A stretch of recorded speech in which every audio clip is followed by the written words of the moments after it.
Very good afternoon to all brothers and sisters in the Dhamma.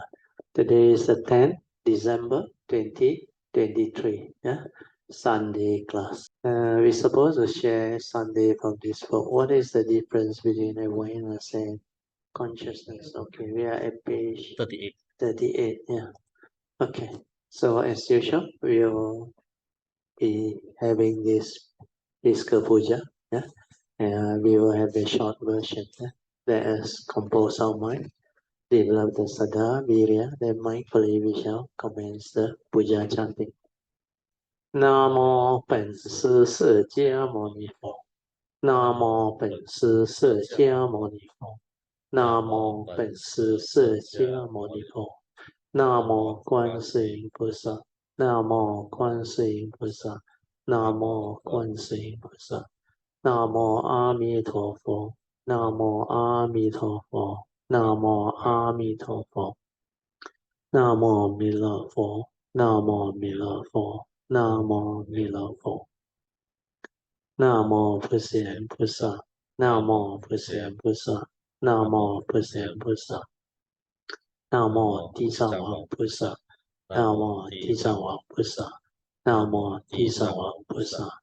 南无佛菩萨，南无佛菩萨，南无佛菩萨。Arahang Sama Sambuddho Bhagava Buddhang Bhagavantang Abhivademi Swakato Bhagavata Dhammo Dhammang Namasami Supatipanno Bhagavato Sāvaka Sangho Sanghang Namami Namo Tassa Bhagavato Arahato Sama Sambuddhassa Namo Tassa Bhagavato Arahato Sama Sambuddhassa Namo Tassa Bhagavato Arahato Sama Sambuddhassa Buddhang Saranang Gacchami Dhammang Saranang Gacchami Sanghang Saranang Gacchami Dutiyampi Buddhang Saranang Gacchami Dutiyampi Dhammang Saranang Gacchami Dutiyampi Sanghang Saranang Gacchami Tatiyampi Buddhang Saranang Gacchami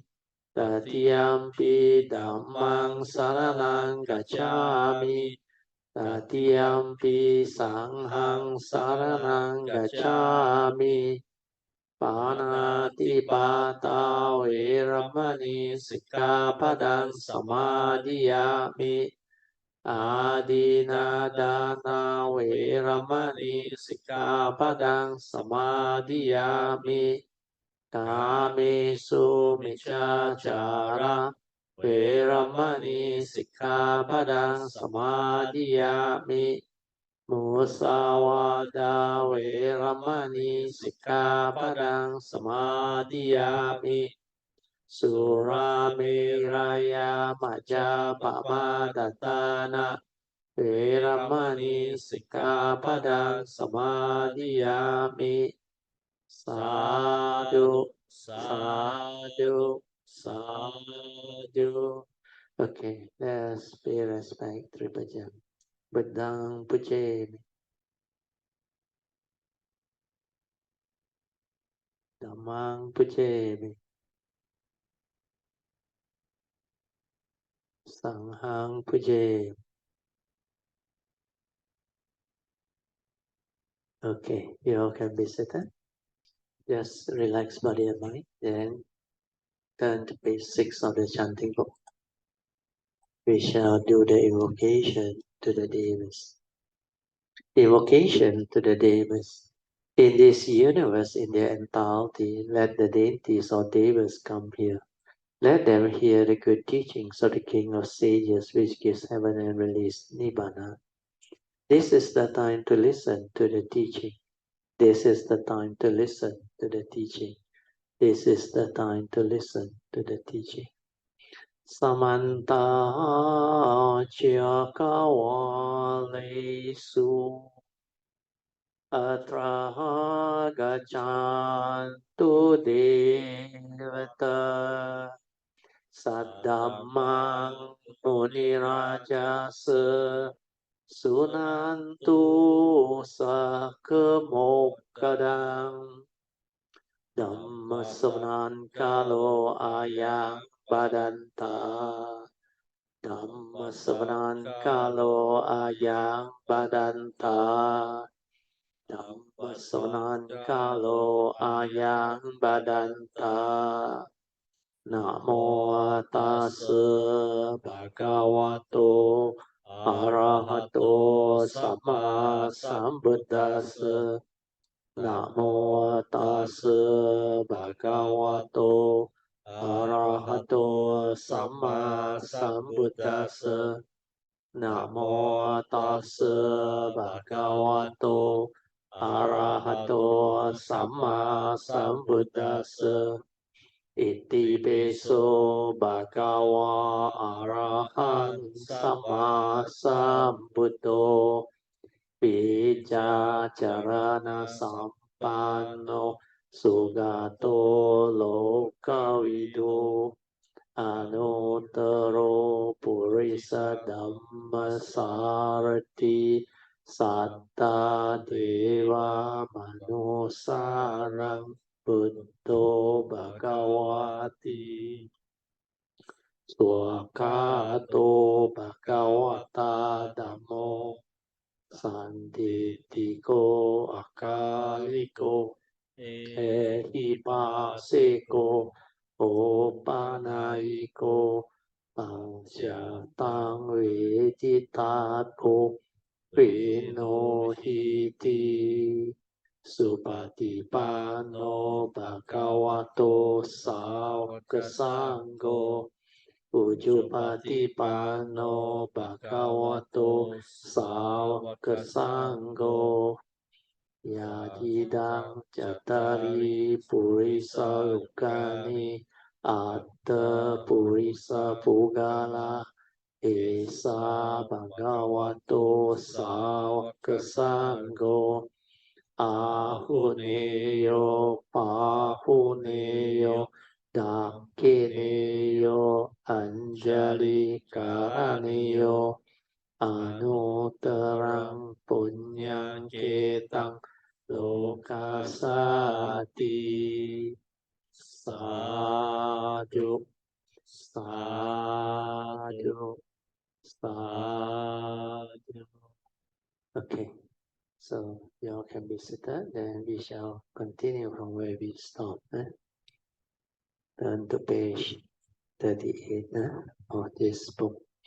What is the difference between awareness and consciousness? This book is based on a transcript from the talk that I delivered in the year 2019, which is about 4.5 years ago, 11 July 2019. Okay, then the last one that the Buddha taught is the ninth consciousness. This one is very easy to understand. So I asked at that time, what is it? When you go through the cessation of form and mind, means the realization of Nibbana. This ninth consciousness is by right, not a consciousness, but they still call it a consciousness because they don't have a clear understanding of what Nibbana is. They sometimes call it your true nature, your Buddha nature. But this is the unconditioned. So it's not a consciousness. So by right, the word used is not appropriate or wrong. That is why sometimes people get so impressed by Mahayana, because they say Theravada has only one type of consciousness, but we have 9. Then they will ask you, do you know what is 第六色, 第七色, and 第八色? Means the Mahayana 6, 7, and 8 consciousness spoken in Mandarin. They are just the 6, 7, and 8 consciousness. It is just the same as our Theravada's 5 aggregates of form and mind, as explained by me earlier. Nothing more than that. Yeah. Then the next section is 3.3.1.14, the collapse of the mundane mind. This part is not easy to understand, but I think there are some cultivated all the way, especially Kayamita, who have progressed quite well. They may soon understand all this. Yeah. Then I ask, do you know why I can understand all this? It is because when my mindfulness became so stable, I saw all this movement inside my mundane mind. I saw them all. When your stability of mindfulness and wisdom are so established, your mind can be at the moment of contact, at the moment of feeling, and it does not move.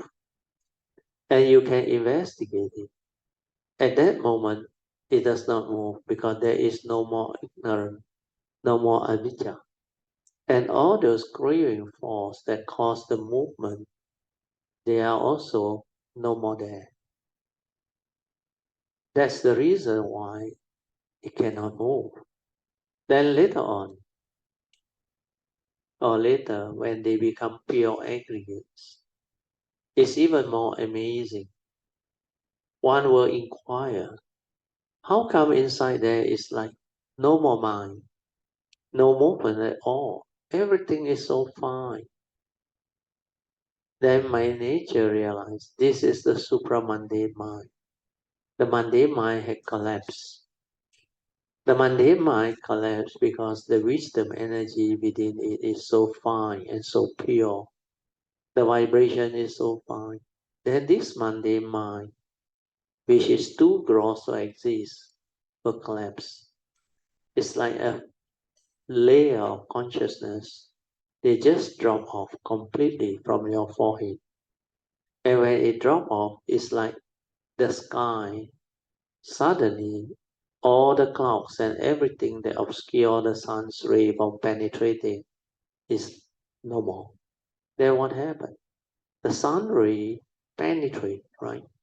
Our nature is the same. When the mundane mind collapses, I realize this pure nature shine forth. It's like there is no more of this gross mundane mind with its images and the sankhara mind states to obscure the true mind. There is no more of those gross form or rupa, the gross thought, the mental formation, etc. are like completely cleared and gone. What is left is just this very fine supramundane mind, which is like no mind. This is the pure awareness nature, it just shines forth. So the next section is the nature shine forth. When this nature shine forth, that time I felt very different. And my nature was so amazed. How come it's like that? Suddenly I can see everything, despite nothing having changed. And now everything is so clear. The sati, the awareness nature, it just shines forth. There is like no need to cultivate mindfulness or awareness anymore because that nature has shined forth. You are fully aware. And this is what Master Huining called the mind that has no dwelling. It doesn't dwell anywhere. It is that nature that shines forth. That is why it is very different. When that thing happens, I can still remember I sat there alone for 3 to 4 days. And I was telling my wife, how come it's like that? Truth is everywhere in the midst of life and nature. Why can't you see? For those who see, they always see. Every moment and every instant. The three universal characteristics of nature, anicca, dukkha, anatta, they are there. Everything is so clear. That happened in 1989. Now it is 2019 at the time when I delivered that talk. So how many years ago? It's almost 30 years ago. So until now is you add another 4 years, 34 years already. So half my life. Now I only had the chance to explain all this. Before people could not understand. But don't worry. Please don't go and look for all this. Your time will come. You can never understand until you have gone through all those cultivations. So now you reflect back. 4 years ago when I spoke this, I think hardly anybody understand. But now, quite a lot of Kayamita can follow. They can more or less roughly gauge and develop the understanding of what all this is and how it is possible. Then I continue. But for most of you, because the Kayamita force is very strong, so things can move very fast. At that time, I already felt it. That's why 4 years later, now you see the result. And that's the reason why a lot of you all now can understand this sharing of mine much better now. In fact, the ability to understand all this is not easy. It means you must have had your past cultivation. You must have your parami, and because of that, this life is not a problem at all. It's quite easy for you all to develop the requisite understanding. Do listen to the recording, the video, the audio recording, and later with the transcript, you can read them, reflect and contemplate on them. Then you will become beautiful. You must learn to write them down to confirm your understanding. It's going to be very beautiful. Okay, I think we stop our sharing here. Then that is the end of the closing puja. Okay, we shall end our today's sharing. Let us rejoice one more time. Then they all rejoice. Sadhu, sadhu, sadhu. Then we will end after chanting the closing puja. Then we continue. There is a message from a Kayamita who have to do up the transcript. So this one is from a Kayamita who is still quite new. I think just joined us recently. So he said, most grateful to Brother Theo. Yes, the above transcript sharing is truly beautiful. The below quote by Brother Theo is most beautiful. Be mindful and aware all the time. Just don't stir your mind anymore and let things be. Then all the defilement, which are not intrinsic, will settle down by itself naturally to reveal the truth. This clarity will reveal the true nature of everything inside and outside, leading to true peace and wisdom within. So he managed to get this quote of me, which is very beautiful. And that's why he liked it and he reproduced it. And then with metta always, he is our Kayamita Brother Binglim. Okay, then we go on to the short notes.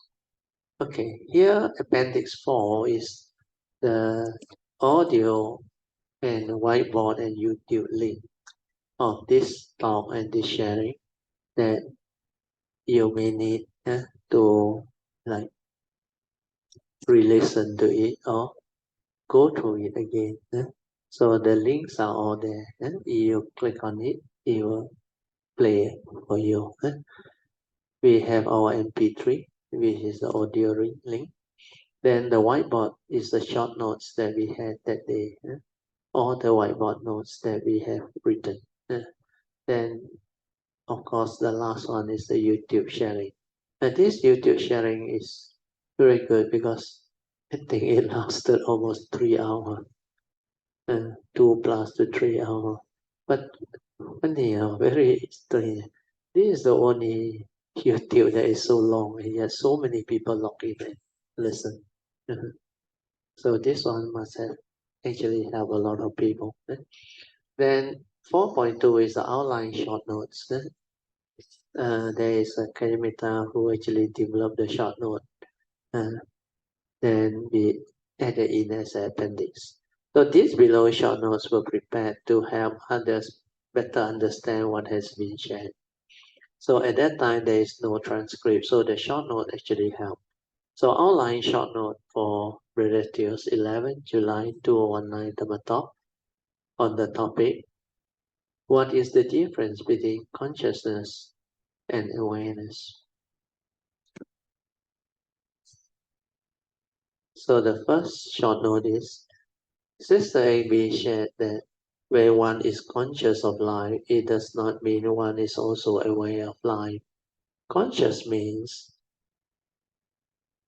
you can be conscious of what you see, what you hear, what you tactily feel, taste, smell, and think, but one might be heedless. Awareness means being aware from within, aware of whatever that goes on within our form and mind. For those who meditate well, they can go into their sleeping mode and still be aware inside while the body rests or sleeps. There are two types of awareness. The first type is the normal, spacious phenomenal awareness, whereby one is aware of what is going on. Most people are not aware because they are lost in thought most of the time. But when you are aware, you are with your true mind. You are aware of thoughts, content of consciousness, and bodily movements, and mental movements, and nature's movement. This is the specific phenomenal awareness, whereby one is aware of the phenomenon. Sorry, I read again. This is the specific phenomenal awareness, whereby one's awareness and the phenomena are one, or move as one. The other type is the silent spacious awareness without a center. We call it the spacious awareness without a center. This awareness becomes one with nature, leading to the oneness nature. Awareness is the same as sati, and we can define sati as the pure awareness before the knowing, before the perception, before the arising of the thought process, the thinking and other things. Conscious means when you are not in the sleeping mode. When you wake up, you become conscious. You can become conscious of life itself. You have senses in your body. And because of that, you can be conscious of what you see, what you taste, what you hear, what you smell, what you tactily feel and think. Then dependent on this sixth sense door, consciousness, there must be six sense bases. And these six sense bases give rise to the sixth type of corresponding sense door consciousness. Reason why the Mahayana tradition teaches the nine type of consciousness. In Theravada the tradition, there is only one word for consciousness, that is Vijnanam. Basically, there are three Pali words used to denote mind, and they are Mano, Chitta, and Vijnanam. There are differences among them. Mano is often used in the Dhammapada verses 1 and 2, where the Buddha actually proclaimed, mind is the forerunner of all things, mind is chi. And this mind, which is the mundane mind, is called Mano. Mind make a deed. If one speak or act with an evil mind, dukkha will follow him, just like the wheel.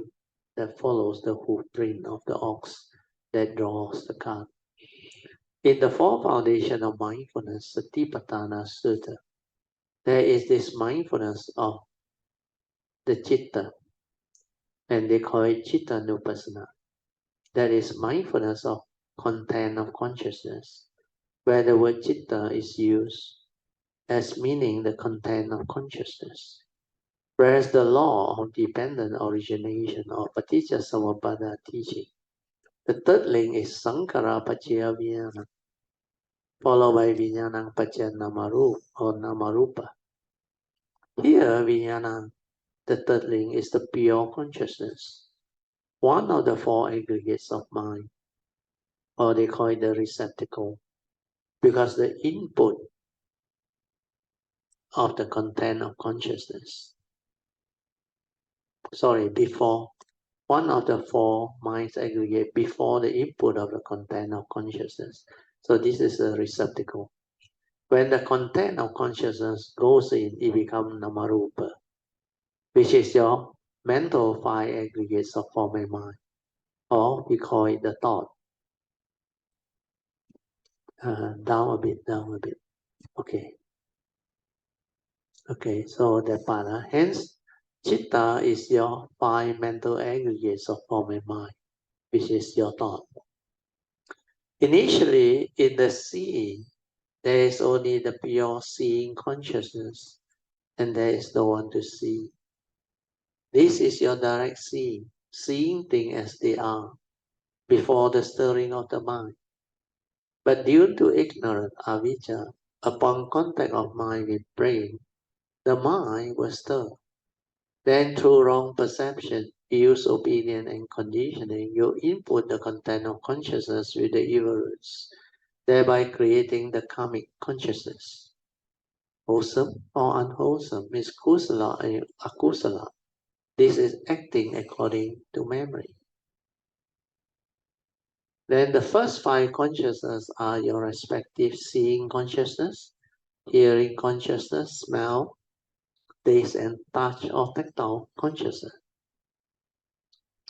The sixth consciousness is sanya or perception, connected to the mind, which is the common denominator needed for the arising of all these respective sense door consciousness. When the mind perceives, these six consciousness arise. That's why the sixth consciousness is called sanya, perception. Then the seventh consciousness arise due to the egoic or discriminating mind, with its views, opinion, conditioning, belief system, memories, etc. This egoic or discriminating mind creates mental hindrance of like and dislike, causing the mind to stir constantly while living life. This mental hindrances give rise to habitual tendency, leading to latent tendency like anusaya. So the seven consciousness create karmic consequences. And they sometimes also call it the discriminating consciousness. That's why the seven consciousness is actually the aggregate of sankhara. Sankhara sanya. So sankhara is the seven aggregate. Sanya is perception. The moment you perceive, you think, you stir, you react, you create emotion. Everything that your mind can do, including perception, that is sankhara. That is the content of consciousness. So the 6 and 7 consciousness, they move very fast. Sankhara sanya. Then after that, as for the 8 consciousness, they call it the alaya consciousness or storehouse consciousness of karmic accumulation. So it is the result of the 7 consciousness that act as a mental organ. So this one is just for easy understanding. Simplicity means they take in the 7 consciousness as the organ, the mental, the memory, the mental organ. So this 7 consciousness, if it's like an organ, means it needs a sense data. Understand? So the sense data are your external sense data. The six sense door got their respective sense data. So when the sense data come in, like the physics experiment, upon contact with the sense basis, it triggers off the respective sense door consciousness. Means you, like the light bulb, it lights up, you become conscious. Conscious of what you see, what you hear, what you smell, what you taste, and what you mentally feel, tactily, and think. So this respective sense door consciousness is what the resultant eight consciousness is all about. So perception brings in the external form, means the sense data, into the mind. Then upon contact of this external sense data with the mind, the consciousness, and the brain, which is the mental organ, or we call it the discriminative consciousness, the mind consciousness, which is the eight consciousness, alaya consciousness, arise. When you have stability of mindfulness, you can be at the moment of contact, feeling, perception, activity of mind, or even the arising of consciousness, or the moment the content are input. You can see them all clearly. Human beings normally act according to memories, but with Dhamma understanding, one need not act according to memory. One can act according to wisdom or Dhamma understanding, which is the Dhamma understanding born of the first and second turning wisdom, Yoniso Manasikara, the initial wisdom. Then later on, the third turning wisdom, which is Bhavana Maya Panya. So this one become right view.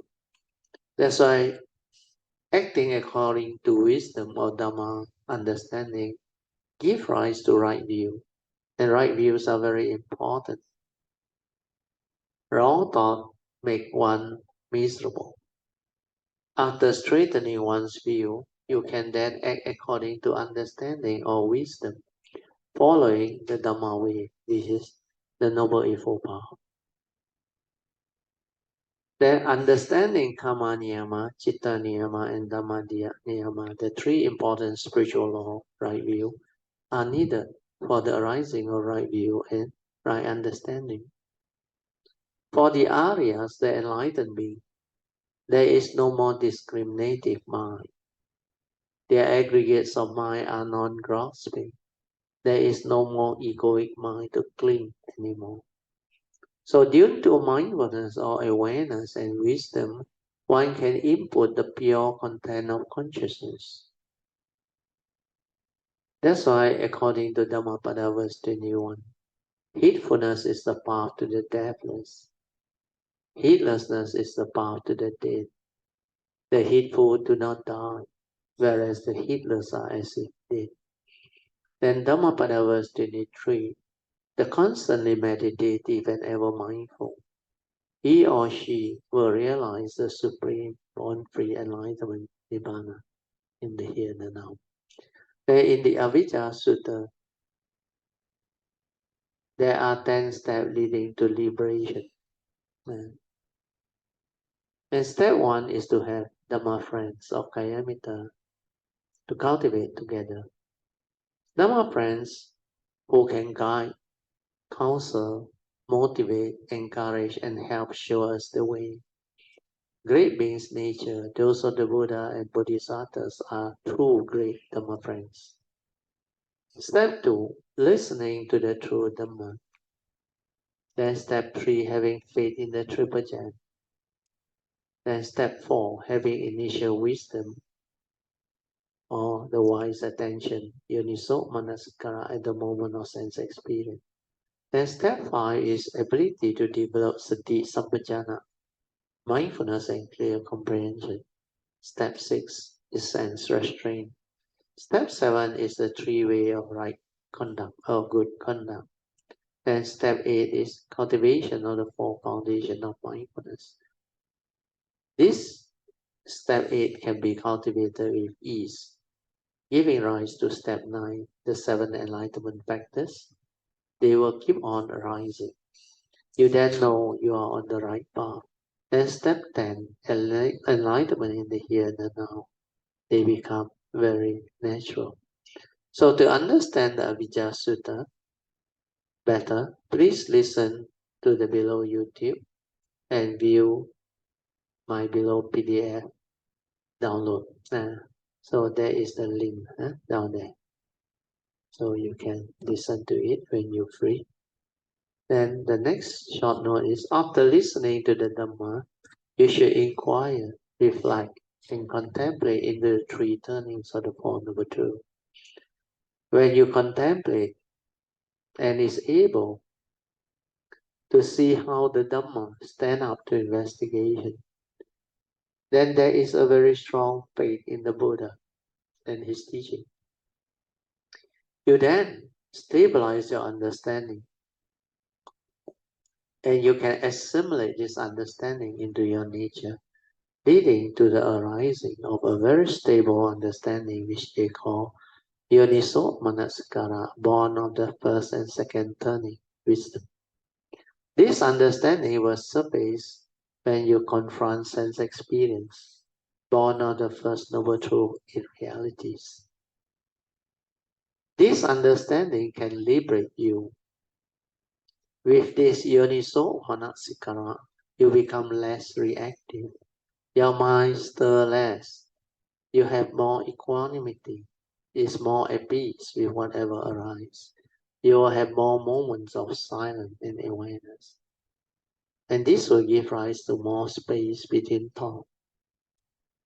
The 5 daily contemplations are also very useful and very important. We will understand why the Buddha said our body is of the nature to grow old, forsake, and die, for he has not gone beyond old age, sickness, and death. Then we will also understand separation from loved one and prized possession of things we cherish when conditions cease to be. And finally, we will also understand the 5th contemplation, which is most important. The Buddha said we are all born of our karma. Heir to our karma is owner of our action. Heir to our karma, conditions supported by our karma, and we are what we are because of our karma. Then the next short note is anicca, dukkha, and anatta are the 3 universal characteristics of nature, inherent in all component things, means all phenomena. With this right understanding, you can confront any issue in life with wisdom, understanding, and compassion. You need mindfulness and wisdom, or what we call Yoniso Manasikara, wise attention at the moment of sense experience. The initial wisdom that you had cultivated will prompt you to act following Noble Eightfold Path with the appropriate right view. Then note 16, short note 16. Original mind, your true mind, is tranquil and just aware. Understand this. Excuse me. All the negative emotions and sankhara mind states, they are not intrinsic within. When the sense desire or sensual desire, etc. arise, silence your mind, and your mundane thinking mind will slowly settle down on its own, to knowing that they are all conditions arising tomorrow. Then just maintain silence and be with all these phenomena or movement or emotion or mental states. Then all these mental states or emotions born of wrong view or wrong thought, they will start to slow down and dissipate. Then you will realize your true mind, your silent mind, with inner awareness within. Then no more agitation, but only tranquility and stillness. With this, you will be able to witness how the arisen mental hindrance is to be. You can then meditate on mindfulness of the 6 internal sense bases and the 6 external sense bases to trace the origination factor. Then retrospectively reverse it. With this, you will develop understanding and know how the unarisen mental hindrance or sensual desire come to be, means how they arise. You will come to understand that they come through the senses. Example, hearing, seeing, or recalling something that trigger it. Then you know how to free your mind. With this wisdom and right view, you will also come to know how in the future this mental hindrance will not arise anymore. This is part of the Satipatthana's Dhammanupassana cultivation. Then short note number 17. Be mindful of the mental hindrance that arise. Be mindful of the 5 aggregates of form and mind. Be sati sampajana means mindfulness and clear comprehension at the moment of sense experience. Mindfulness is so stable that you can be at the moment of contact even before the content of consciousness is inputted.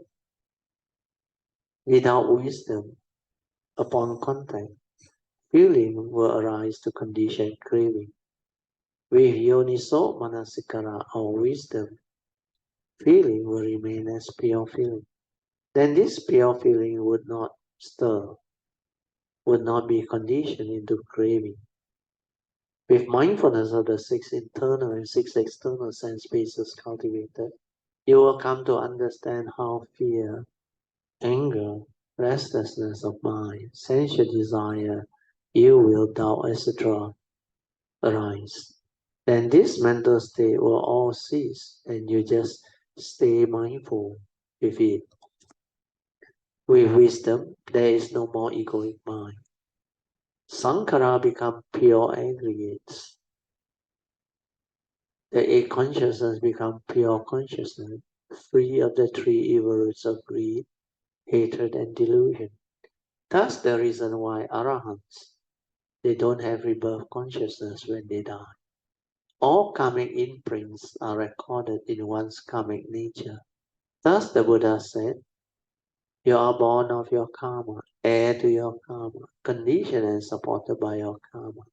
And you are what you are because of your karma. Reason why you need to take care of karma, as your life depends entirely on it.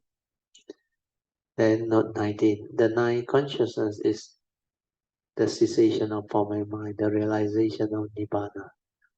Means one's mundane mind realizes itself and ceases.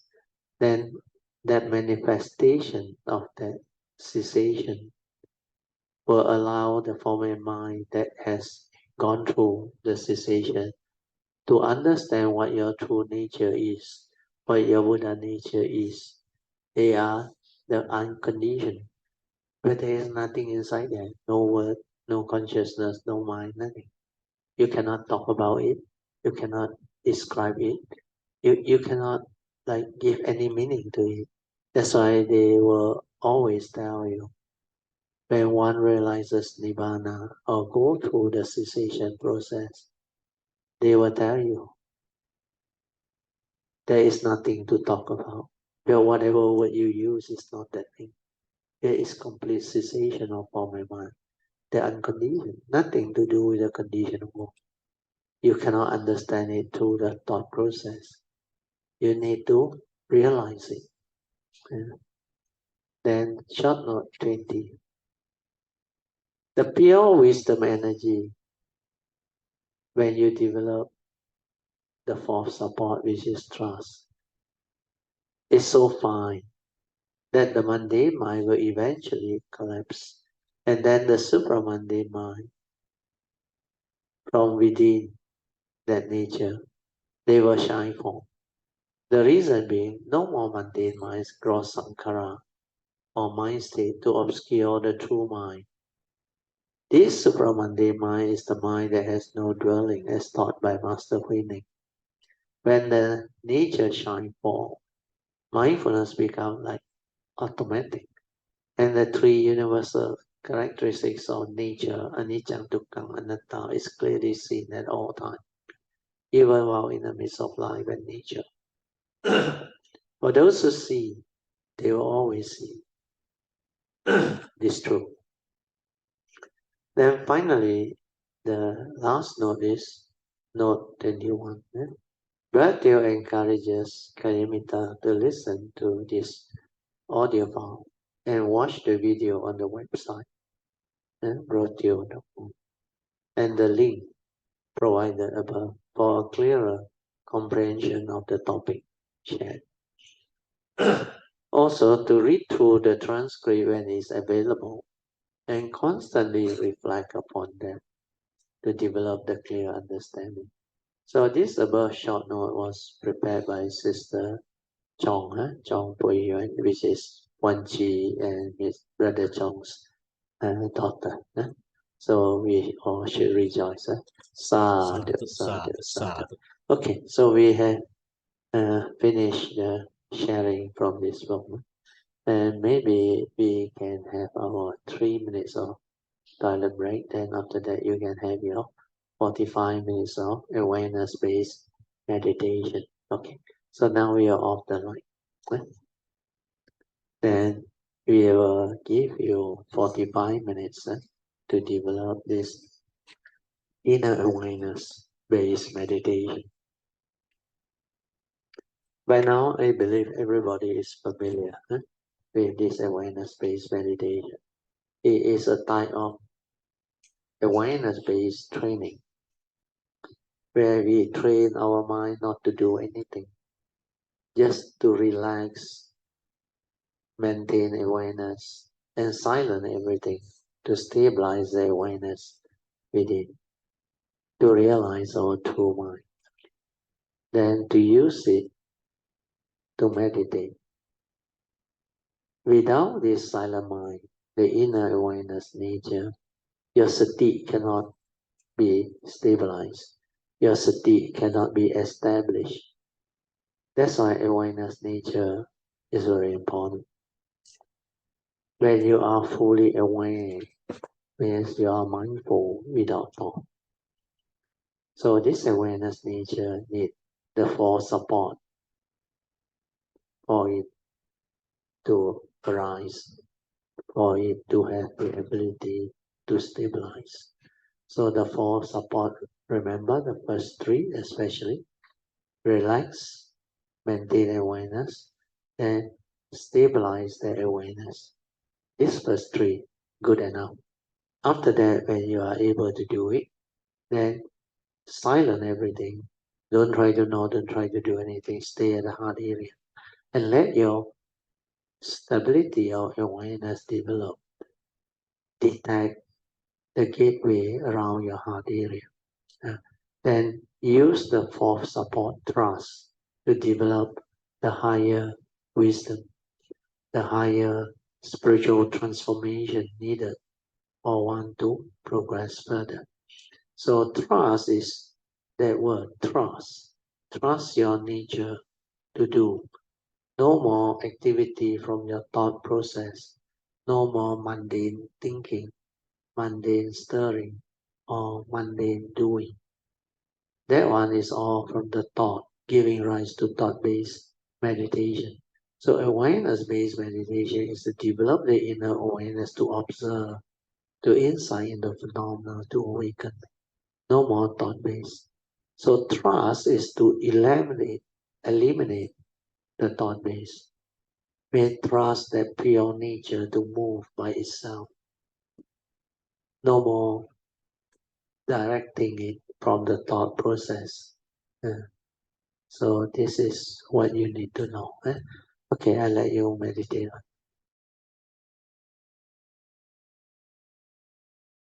You can slowly, mindfully come out the meditation. Try to maintain whatever inner peace, inner calmness, and inner awareness that you have developed for as long as you can. Then after that, we will continue from our second session.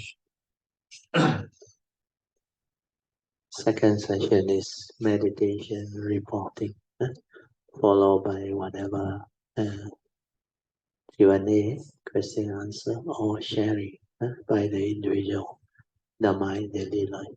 Radio Business Still 还有 Organita 下午好。下午好。Radio 因为今天的时间有一点长，所以Radio 我先从我因为我在 Cameroon 的那个 retreat 的，我还没有做 reporting，对，我先做那个 reporting，然后我们慢慢再 continue extend to 这个Dhamma Sharing。Thank you，稍等。讲回 Cameroon retreat 就是那是我们的 day one， 我们到了过后，我们去跟那些菩萨活菩萨去 pay respect 的时候，所以当我pay respect to 那个韦陀菩萨以后，我一站起来，我一看那个 statue 的时候，它的那个 crystal 就会反光，然后我看到我第一次就看到，它会反光的。对。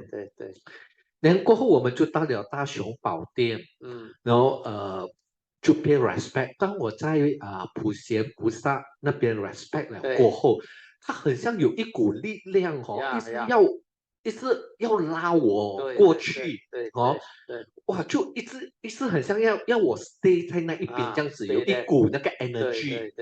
但因为我们还要 continue pay respect， 所以我只是observe 了一下，等我就 continue，所以就到了那个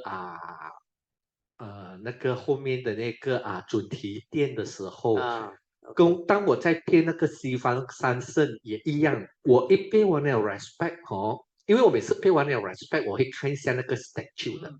当我背完了 respect， 我一看上来的时候，那个阿弥陀佛跟那个观世音菩萨的那个 crystal 也是在发光的对，所以我就怎么今天很像大家都在发光这样。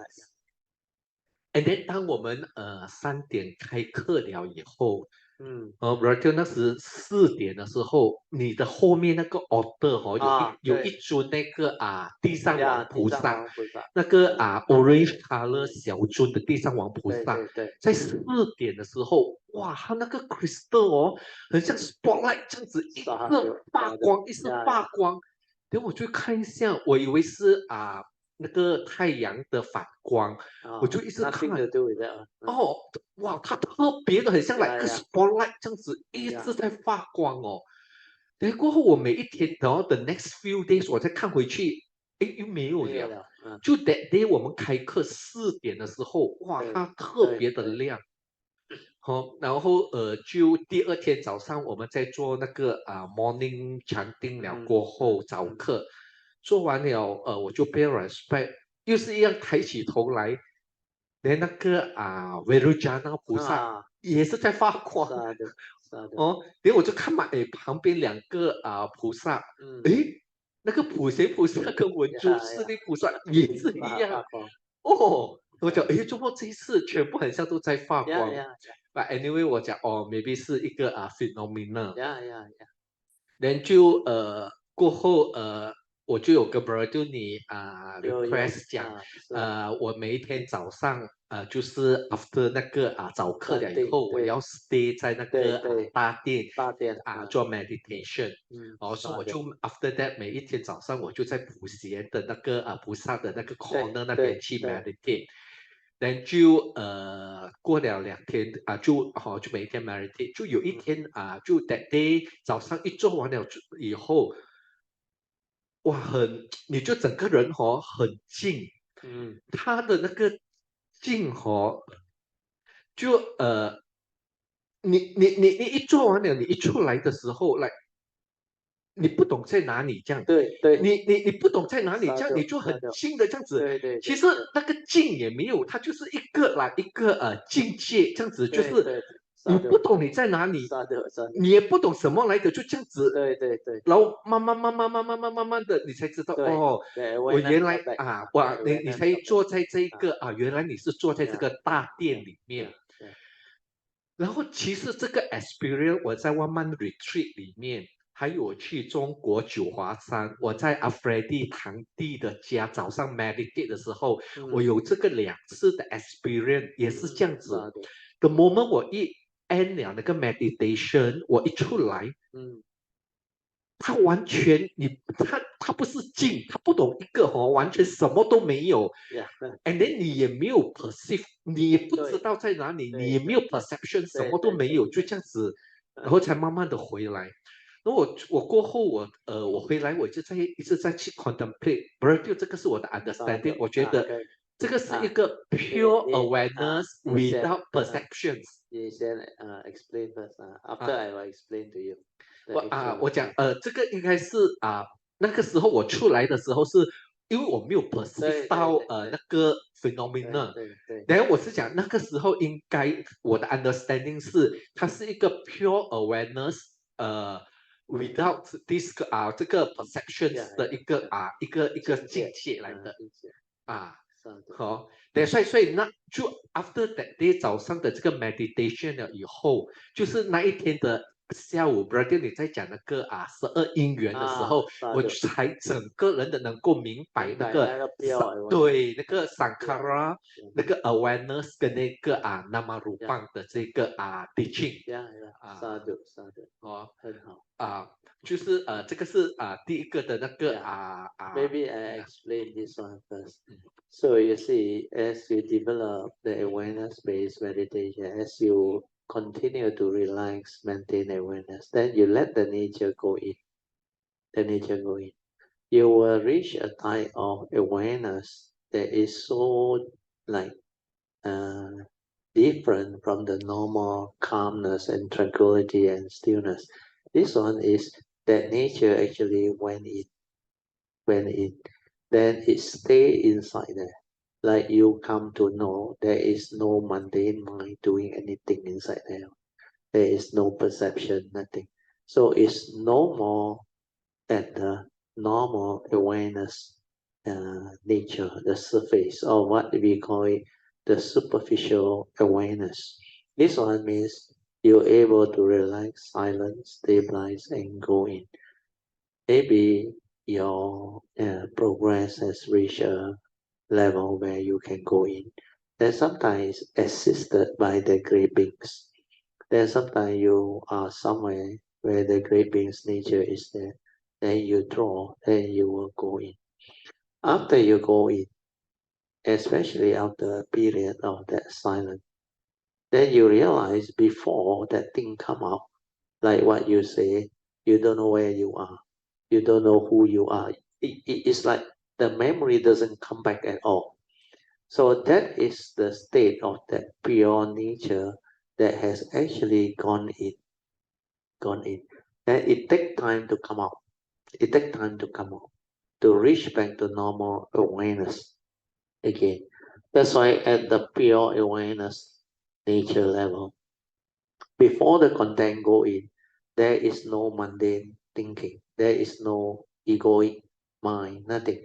Sometimes it will show it to you, like I used to share you, like you know that nature inside there, you are nothing. You are nobody. There is no atta inside there or completely without anything. Then it take a while before the thing come out. Then you start to understand that nature is that nature. The mundane mind that actually surface after the pure awareness come out and create, that one is another one. Then the pure awareness, when it is come out to the normal pure awareness, means about to return to the normal awareness where the pure awareness starts to merge with the thinking mind, or what we call the mundane mind, the mundane creation part. So that pure awareness, which normally people have a first glimpse, and that is the one that is very near the mundane mind. So that one, most people cannot get it because the thinking moves very fast. The mundane thinking, the mundane stirring, the visual tendency, and all the what they call thought-based activity and even the reaction and stirring of mind means the sankhara mind state activity, means your like and dislike. But all this activity, they are so active in the normal living beings, mundane thinking or mundane thought process. So we call it the thought process. But if you are a meditator, a cultivator, you will know the movement inside. It's actually sankhara activity together with the perception. That's why we call it sankhara sanya. I write this word down. This word is very important. So this word sankhara sanya, this is the one that goes on in the thinking mind or the mundane mind of most living beings. So sanya is, as you all know, perception. So the moment you perceive, sankhara is thinking, mental activity, which is also part of thinking. So under this mental activity, it will stir into mental states, means all your mind states, mental formation. Then whatever it forms inside your mundane mind is everything that your mind can do. Then you have your mental intention, or what we call volition.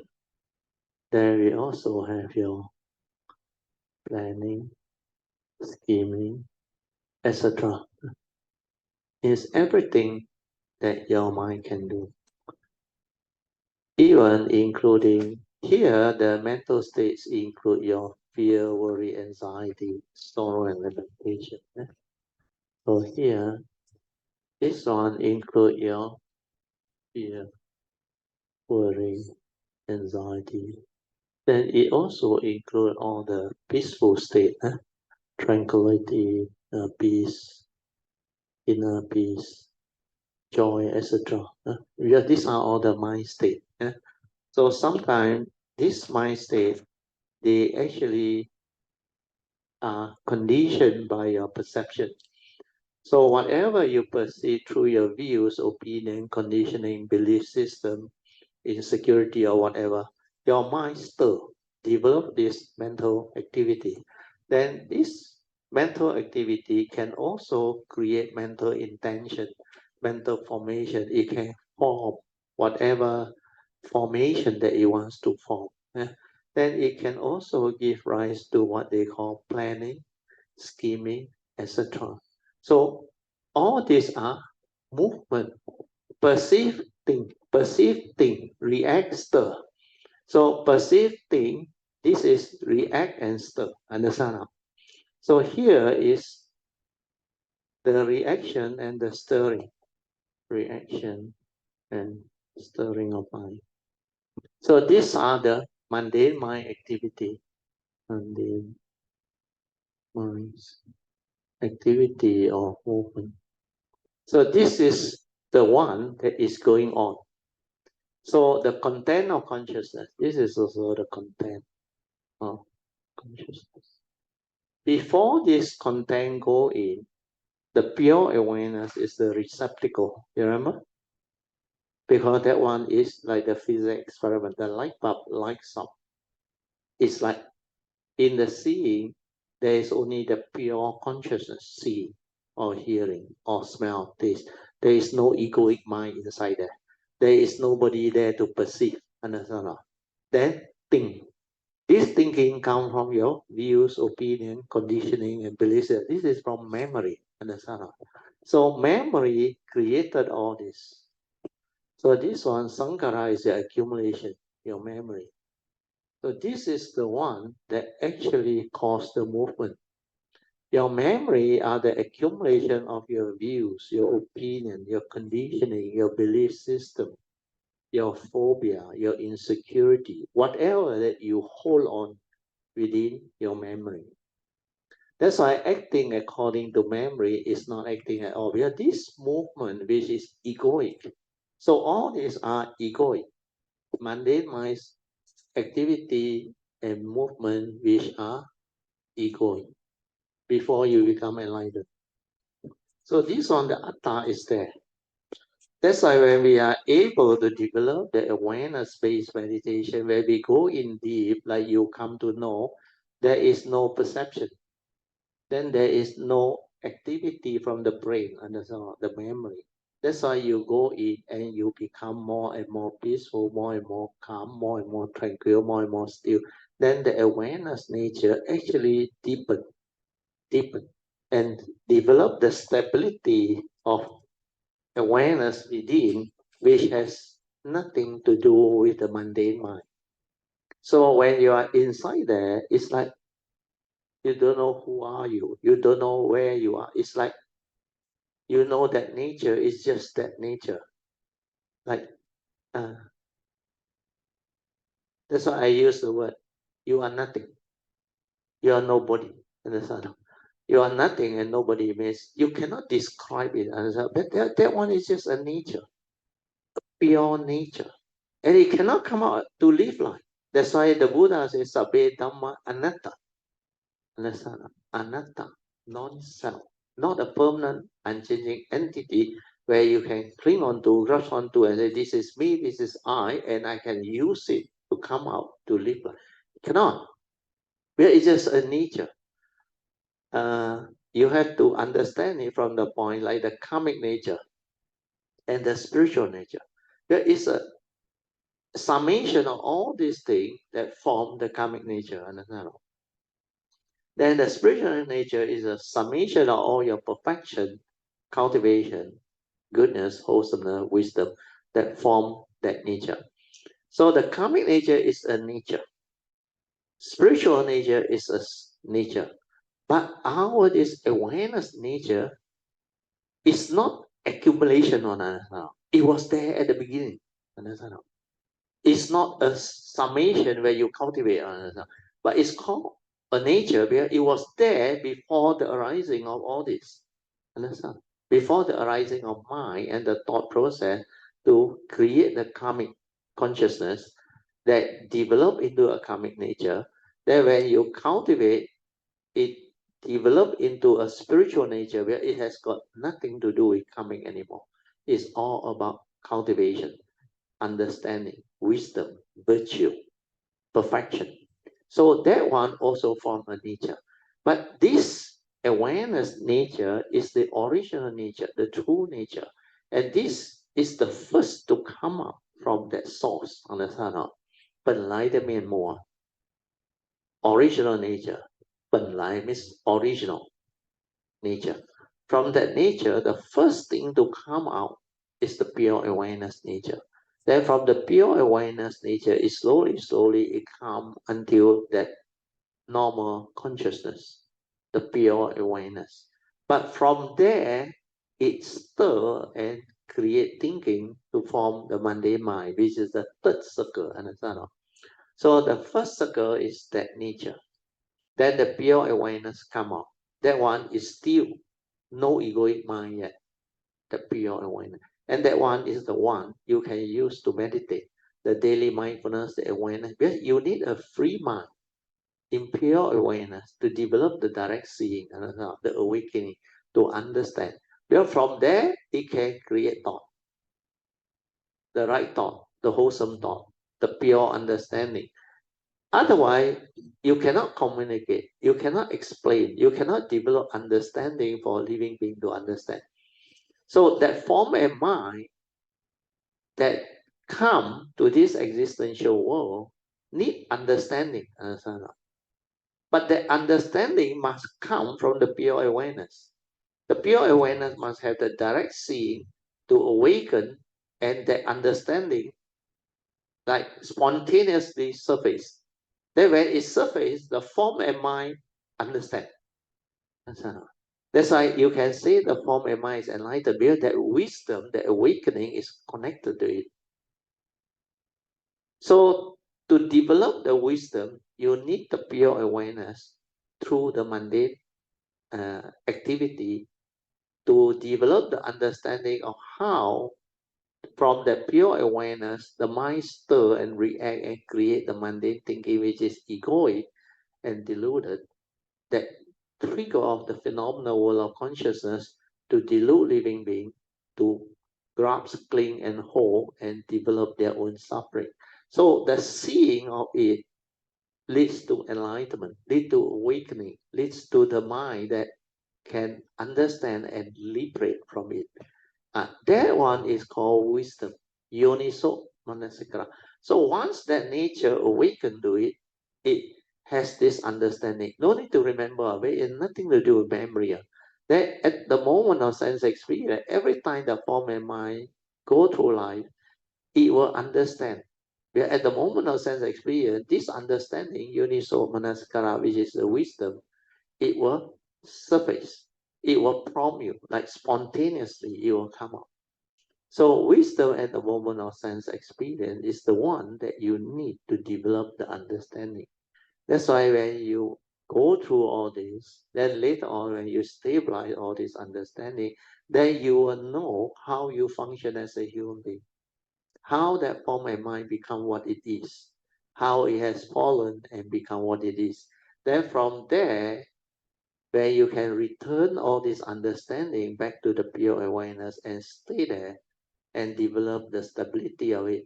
That's why as a bodhisattva, we will not only locate the gateway, we will go in and develop the movement inside until later on the mundane mind or also will finally collapse.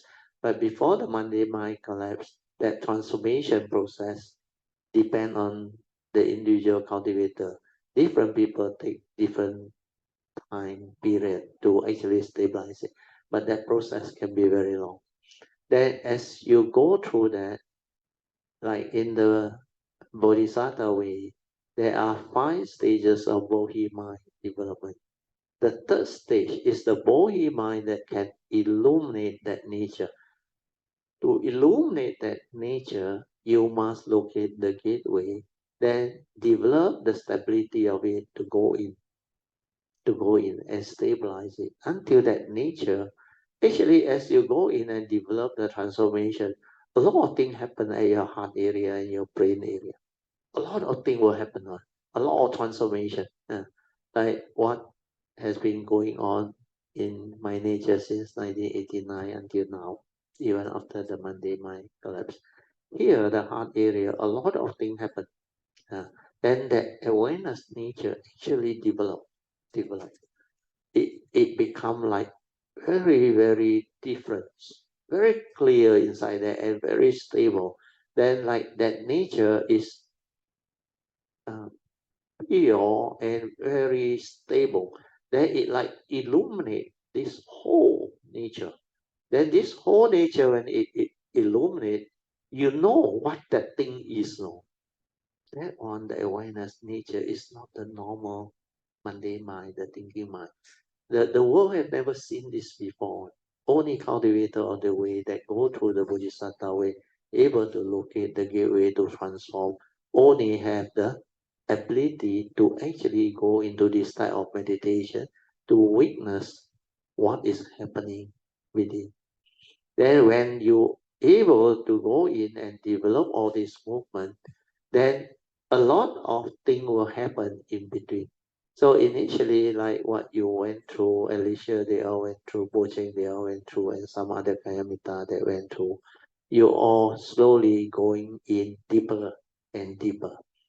But as you come out of it, you will develop some form of understanding. Like for your case, you know, inside there no perception, nothing, because you have gone beyond the just superficial pure awareness. Understand?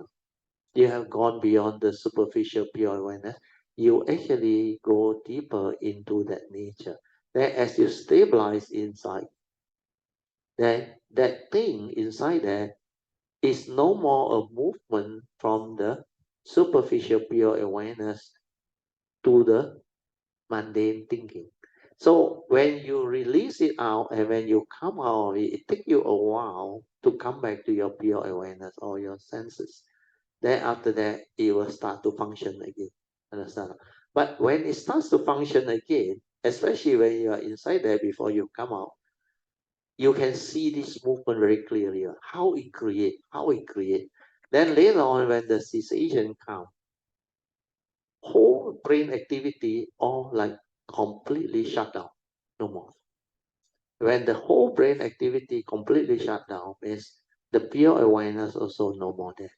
Then here, up here at the brain here, there is no sankara sanya at all, no movement at all. But that one that lead to cessation one is very clear one. It's different from what you all going. What you all going one is deeper aspect of the pure awareness, but the whole thing hasn't ceased. Understand? The whole thing hasn't ceased. Maybe in the process, as you're going, you all may have a glimpse of it or what, which is enough to let you understand what the nature is based on Sakaya Ditti, means not a permanent unchanging entity, not what you think. It doesn't belong to you. So the Sakaya Ditti part where the Sotapan, the first stage of sainthood, and the Sakadagami, second stage of sainthood, once they have a glimpse of that, they will know that there is no such thing as you die already, your consciousness go well. They will know there is no such thing. Because the form and mind is not that. They will understand. Because that form and mind is a karmically conditioned form and mind that goes the way of nature. Understand?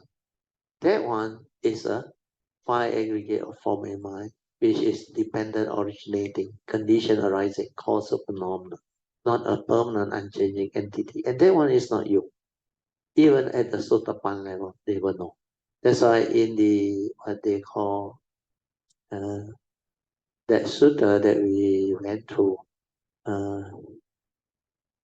think is the what is the name of that sutta already? Last time no, not the William Chi. Before that, I think it's a Diamond Sutta, if I'm not wrong. Jing Gang Jing. Jing Gang Jing. You remember, inside the Jing Gang Jing, there are a lot of stanzas, a lot of chapters. But actually inside there, there is no real formal teaching on it. But it is the word of the Buddha that is for enlightened being to understand. Understand? Everything is like the unconditioned and the conditioned, like completely reversed on. Completely reversed on. So all this understanding that actually come from through the wisdom that the Buddha has awakened to, that understanding is like contradictory to the existential world. No? But in real life, it's not contradictory at all because they have the understanding of both sides. So when you go through that type of transformation, then that type of understanding will surface. So all this, as you cultivate, you will slowly develop the understanding. Then when the understanding surface, it becomes very different. So this so-called Mahayana Sutta, especially the Diamond Sutta, Jing Gang Jing, it's not easy for normal cultivator to comprehend or understand.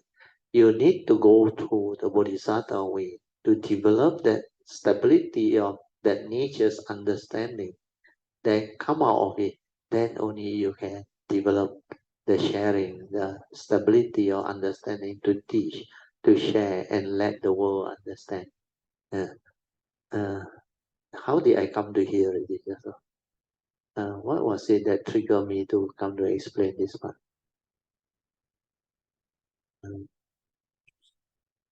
I was explaining all this, isn't it? Then how did I come to here? Never mind. Later on, when you all go back, you will listen to this again. You will develop the understanding. But more important is to know. Oh yeah, now I think I recall. Yeah.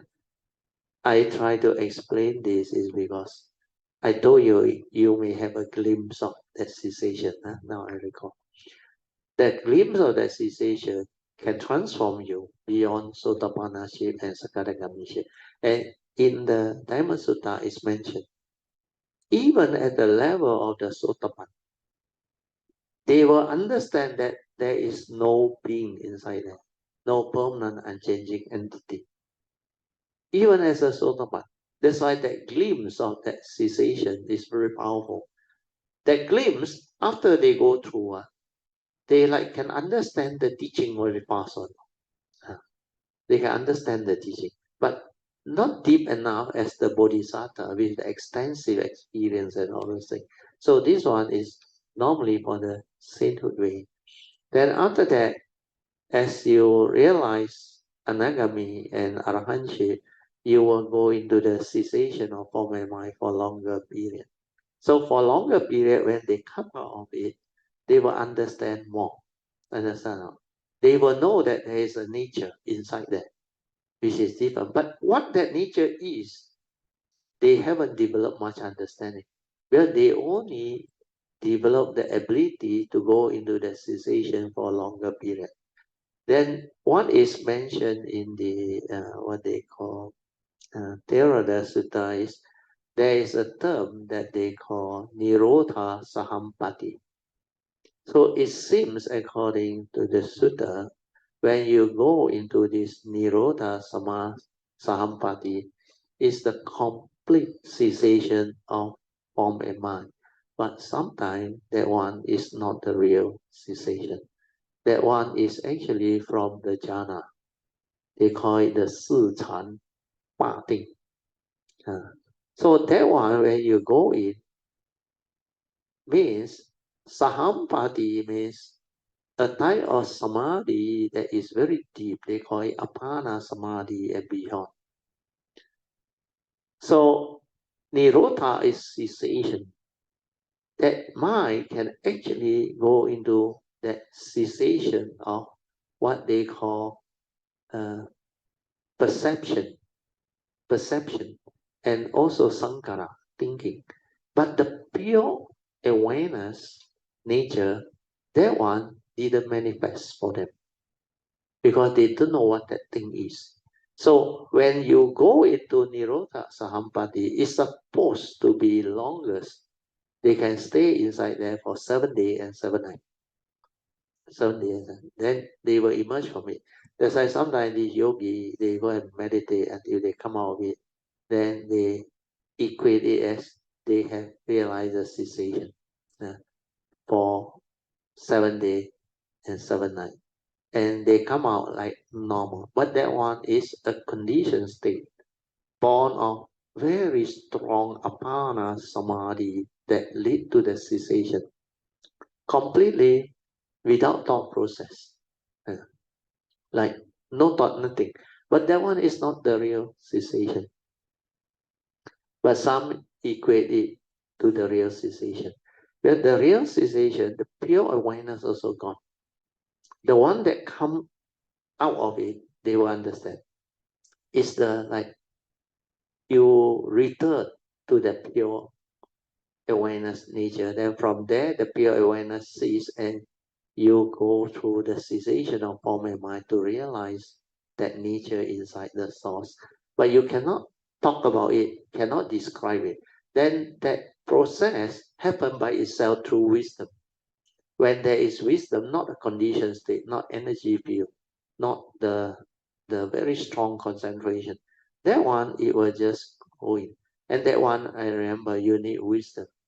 You must reach the level of understanding and wisdom where your mind, the mundane mind, is a free mind, where it reach the understanding that think also like that, don't think also like that. Then you will just let things be. Then all of a sudden, when it happened, nobody knows.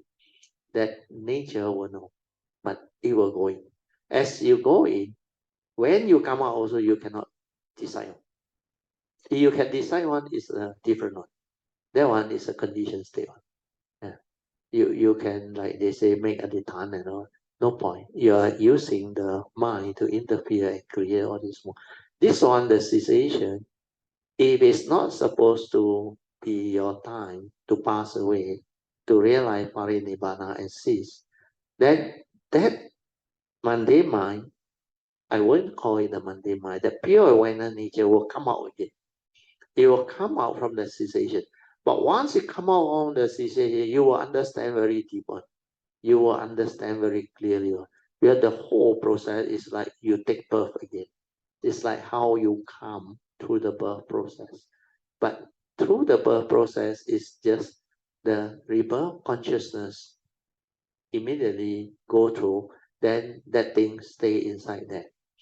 But that birth process during that time, if it's just a rebirth consciousness, that entity which is going through that cannot understand what is going on. Understand?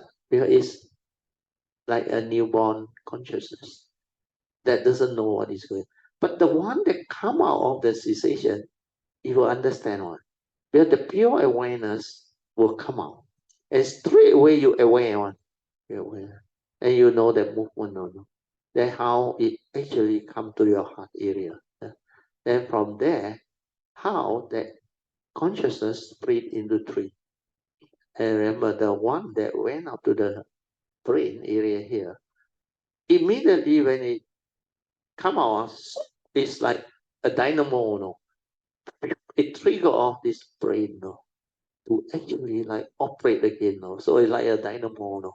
It start its movement again, like then the brain, the memory, the consciousness, everything, the senses, they start to operate again, no? They start to operate again. Then one at the heart area. That one is responsible for whatever mundane emotion, thinking, and also awareness, everything is there. Then the other one went down to the Dantian. This one is to animate you back into a human being from your mind. Then when these three things come together, then you become animated back into a human being. Then initially, I remember the senses, the sense data take a while to come in because you are still quite deep inside. Then that nature inside there that understand will know the sense data coming in. Then you know already you are going back to that state before you went into the cessation, the mundane living everything, you know it. Then slowly it show it to you very clear how the perception come in, based the sense data. Then how it go to the brain, how it retrieve, then how it wants to input the content of. You will see the whole process, the 12 link, the Paticca Samuppada, you will see it. Then how you become what you are. That's why I say you will come to understand who are you, what are you, and how you function as a human. All this understanding will come back to you. That's why those who go in to the cessation for longer period, then as you come out, you will develop very clear understanding of the dwelling, the Paticca Samuppada.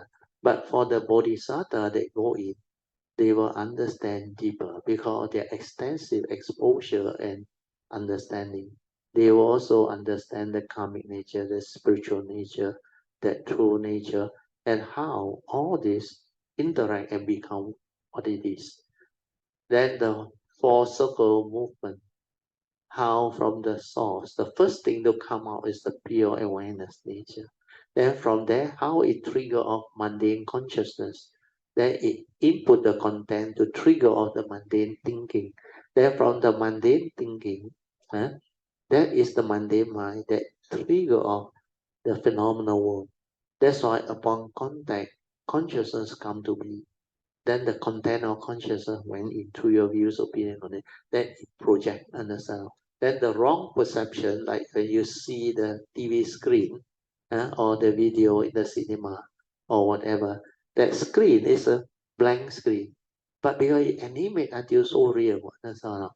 Like the Buddha say, the consciousness is like a magician, create magic, illusion for you to see. It's like so real, Then you can be excited by it. You can cling on to it, grasp on it. It's like can tell you a lot of story. Then you like believe that it's real. But it's just consciousness, understand? Like a white screen, light. Actually, our perception is also just a mental image. But that mental image is like a magician create the illusion for you to see.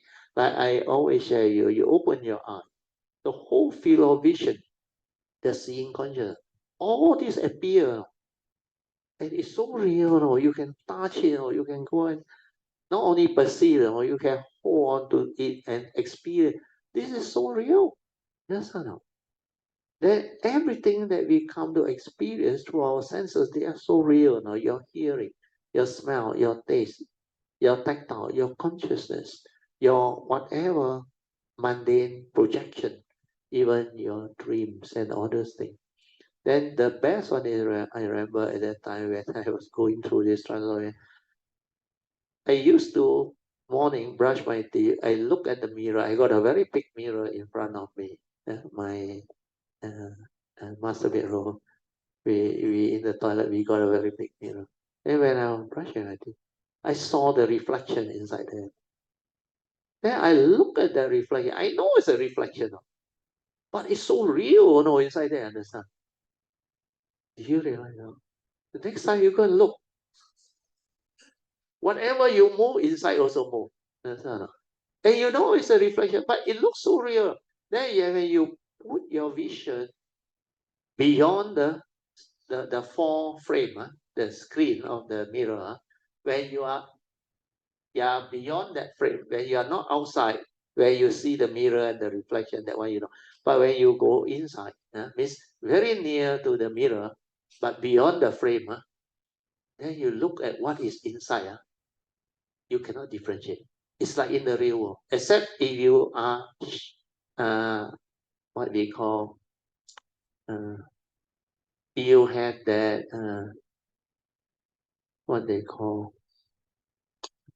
you know that is laterally inverted. You know what is laterally inverted? The physics experiment laterally inverted. You see here now I move my right hand. You look at the screen. The screen I'm moving my left hand. Understand? Because here the perception is my hand is here, but on the screen is reflected that side. But this one is laterally inverted, understand? Because these two hands, see, this one I move this way, is actually laterally inverted. It is not matching, understand? So when you look inside, it's like so real. So even you all cannot see. You can see the screen here.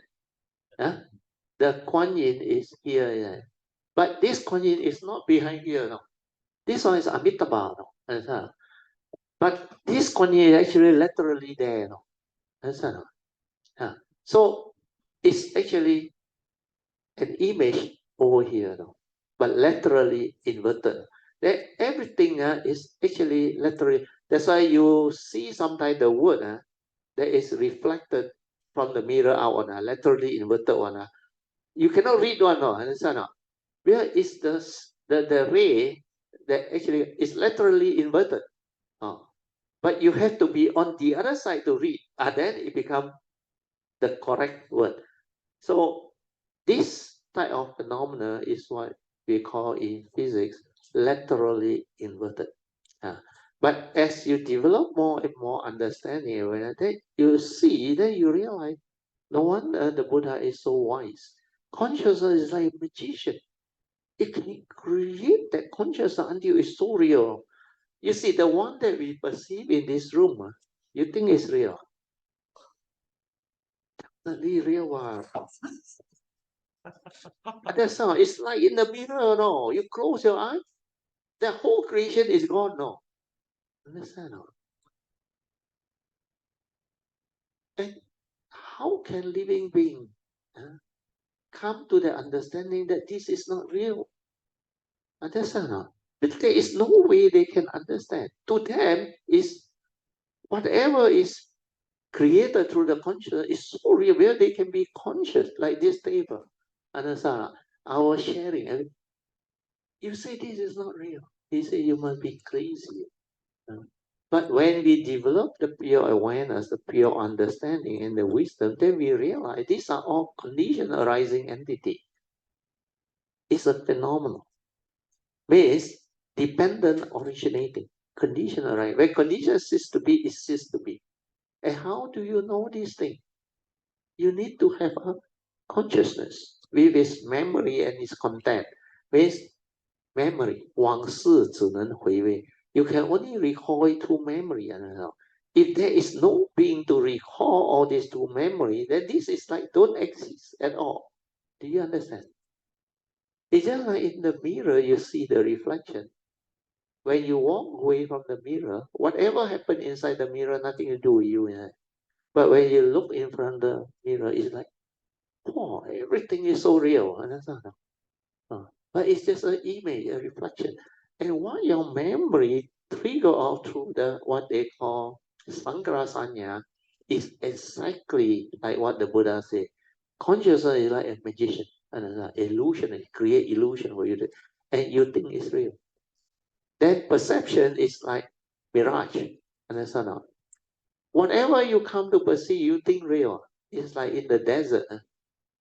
When very dry, you see like there is water, there is lake. That mirage is the image. Actually, everything that you come to know is that perception, means the mental image that you perceive. And that image, how real can it be? It's just an image, a consciousness. Externally, like I explained, it's already dependent, originating, condition arising, causal phenomena. Not so real. How do you know that this is maybe the fan or the table or the tail? All through your memory, understand? Through your mental perception, the mental image that actually cling and grabs. So externally dependent, originating, not so real. Then how do you know that it is that and that and that? It's because through memory. Memory through mental perception. It's just an image. Even more unreal, understand? So when you see this very clearly, you awaken to it. There is no reality. Understand? As real as can be. It's only within the moment, dependent, originating, condition, right? Condition cease to be, it cease to be. Then when this one, like a physics experiment, there is no more mind to perceive, there is no reality. Understand? Then the mind that perceive and hold on to all this is all memory. Understand? That's why you got your karmic conditioning, the karmic nature. Then when you use it to develop wisdom, cultivation, perfection, it becomes the spiritual nature. Then you need to develop understanding of these two natures to live life. Then when you come as a living being through your form and mind, you need to connect to this, the other nature, which is your true nature, to realize that there is another nature before the mundane mind that develop the karmic nature and the spiritual nature and cause living being to be what it is. Means the samsaric process, the deluded form and mind that believe that he exists and he is a traveler in space and time. Understand? That's why consciousness created the continent and the planets and all the solid things. That one is true energy, consciousness. Yeah. Then that traveler in space and time is the mundane mind. Understand? That one is the delusion, the greatest delusion. You think you exist.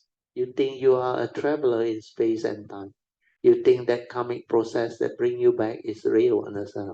Every life you come, you become what? You become what? All the 31 plane of existence. But you cannot understand all this is because all these are not real. Understand? Because it's just phenomena, dependent, originating, condition arising. That's why the Mandarin description is very good. 一切有为法，有为法 means what? Condition 的嘛，因缘法嘛，有为嘛，condition 的嘛。That's why without condition, nothing arises. That's why we call it the condition world. The condition world of consciousness. So all this understanding, when you go through the transformation, the awareness nature, when this awareness nature come out and see all this, it will awaken.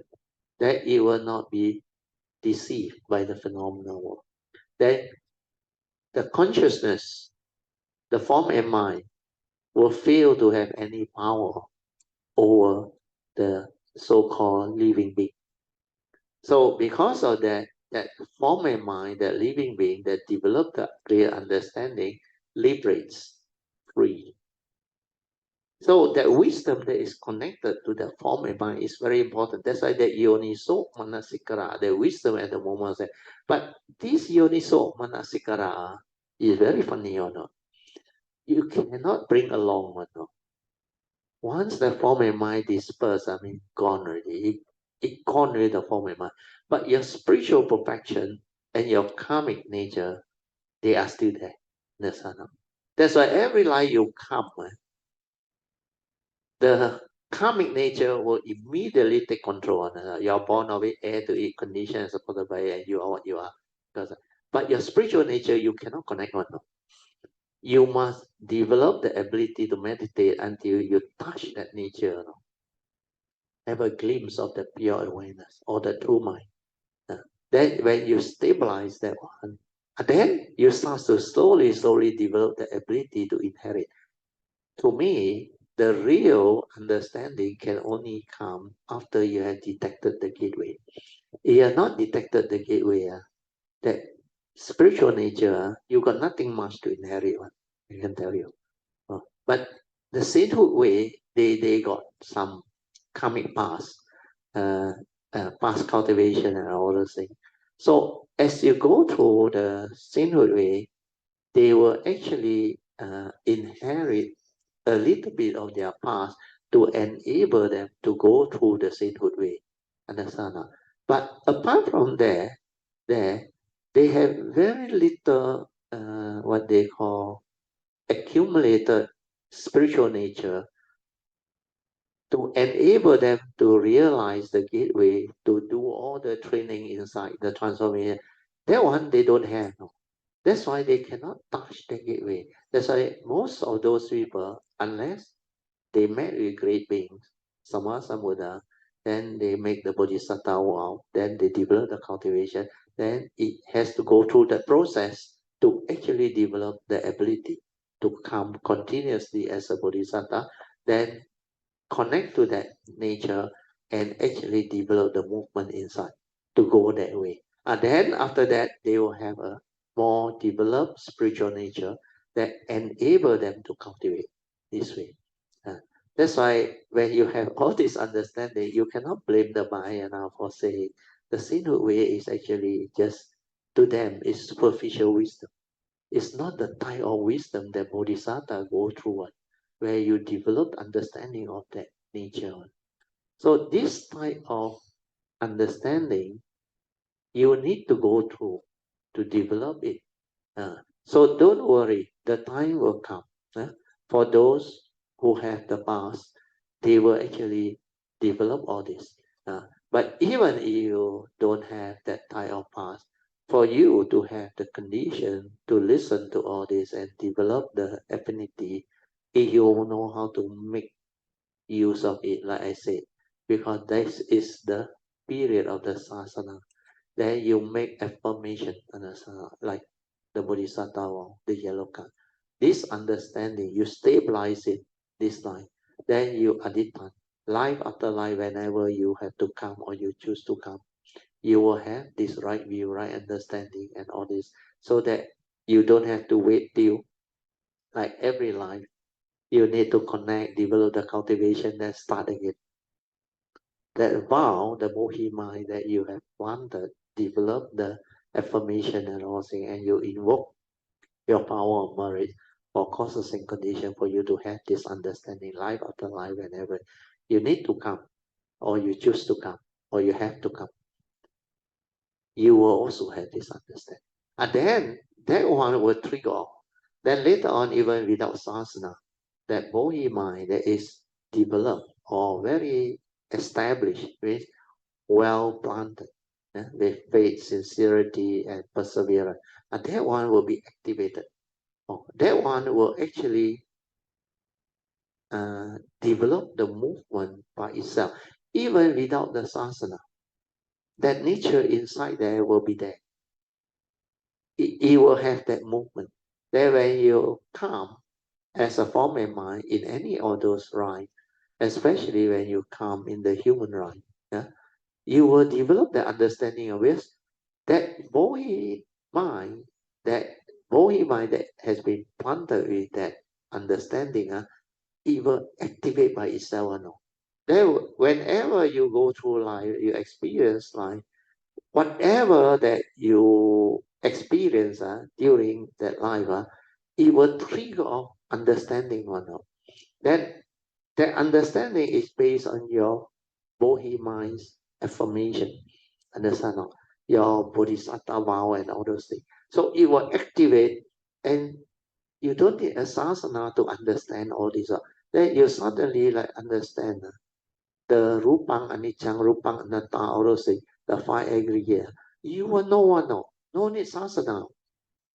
Those that need sasana one is because they haven't developed the cultivation before. They don't know this bodhisattva vow. They don't know how to develop it. Well, most of the time, all this bodhisattva vow that people teach, they only teach you how to make the affirmation to go this way. Plant the seed of bodhi means the aspiration to go this way, and take the four basic vows as the initial process. Then after that, you continue. But they miss that part. Whenever you have a chance to develop the understanding, especially during this asana, if you don't develop the aspiration through power of merits to have all this right view and right understanding life after life, whenever you come, or when you choose to come or have to come, you must have this understanding. Unless you make the affirmation, that is the one that I supposed to bring, my nature is supposed to bring to the world. That is what Maitreya want me to pass down. And this is the one that can enable living being to progress very fast. So for your sharing is very good. So at least after my explanation and based on your own understanding, you also know when you are inside there, there is no perception, nothing. That's why you don't know where you are, you don't know what this thing is. It takes you a while before the egoic mind can come back, before you can come back to normal consciousness and develop the normal living again. So you will continue to experience all this and understand all this. Then you have to just develop the faith. And the faith means, that's why I say all this manifestation, like just now he said, all the great beings that has this brilliant light from their forehead or whatever, is to give you faith. Because when the time comes, when the causes and conditions are there, not only so many Kayamita have the ability to witness all those things. Sometimes it just come. Then it's for your nature to see. Other people cannot see. Yeah. Then sometimes quite a number of Kayamita can see. And all these things always happen when I in this Cameron Highlands Sampo Temple there. But there, a lot of great beings nature there. A lot of things manifest there. And sometimes on spiritual trip. Which also happen, but not so often as the retreat. The retreat, when we are there for 8 days, actually you have the sensitivity and understanding. I tell you, you will rejoice like anything. You will never understand what is going on there. A lot of things happen on every of the retreat, even the 5 days. And most of the time it's the 8 days. And those who have that awareness nature, the ability to be sensitive, they will sense it one, they will know it. And all this, what they call phenomena that arise, is for you to develop the faith. But sometimes you need to have this very strong sada, the faith, to drive you, to move you to tears and to joy and all those things. Then when that thing comes, the affirmation you make, the adityan you make become very different. Then you really go all up, go all up. And when you do it during that time with understanding, it really go in one. No, that one really, the aspiration or the adityan, the affirmation really go into the nature's law, and it become very, very firmly planted there. And that one will nature that one will move by itself. And that one is for Kayamita's cultivation. That's why unless you go through all this, you can never develop the understanding of what happened. Okay? Sadhu. You can continue also. 哇，不是，就刚才的这整个的 explanation very wonderful。expression 你从 Sankara 三亚里面step by step 的 explain 那个 pure awareness，然后讲进到 nature，然后怎样的再 continue cultivate，里面多的这个 understanding 很 further 的那个 explanation。对呀， that's why 你出来的时候，现在 based on what I explain you recollect back then you will know this is what is happening. 对。 And to have the stability of this understanding, the normal sainthood way cannot understand one. I still remember that time when I go through that thing in the early, where 86 until 89, I was developing all this. Before I met my last guy that actually helped me to locate the gateway, my understanding already there. But at that time, I must admit that nature one inside there, I haven't really developed the deep understanding because I need to connect. And because of my nature and my pure adhitana, because I had this miscellaneous vow that I actually added on. My nature vow, at any one time when my nature arrives, it must be during transition period for me to understand a lot of things. Then at the same time, I developed the vow to have the causes and conditions to understand the highest wisdom at that time. At any time, whenever my nature arrives, based independent of religion, or independent of whether it must be Buddhism or Dhamma. No need. The highest wisdom at any one time when my nature arrives. And then the last guy has to come. That's why he has to open up this one and let me cut short my training for at least 10 to 15 years. Then after that, when this one happened, I inherit from my spiritual nature. That's why I come to know. Then after that, I realize, how come like that one? Suddenly, I can understand a lot of things that I never learned this life.